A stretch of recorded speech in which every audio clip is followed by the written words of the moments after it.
Naghahanap ka ba ng murang smartphone? Pero yung hanap ng smartphone ay yung maganda yung camera, goods din siya for gaming, matibay, maganda ang quality, at branded. Bakit di mo subukan itong Oppo A16? Original price po kasi nito ay 7,999. Pero ngayon, mabibili mo na lang siya na 4,849.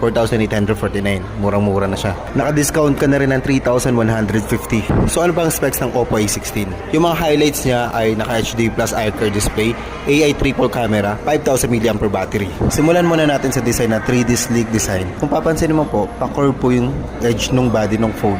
Magaan lang po siya, 190 grams lang po. 8.4mm lang po ang nipis niya.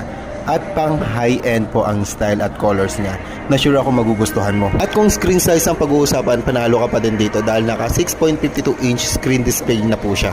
At ang maganda sa kanya, meron siyang tinatawag na AI Eye Care na automatic na nag-a-adjust ang brightness ng screen. Siyempre, depende yan sa lighting environment.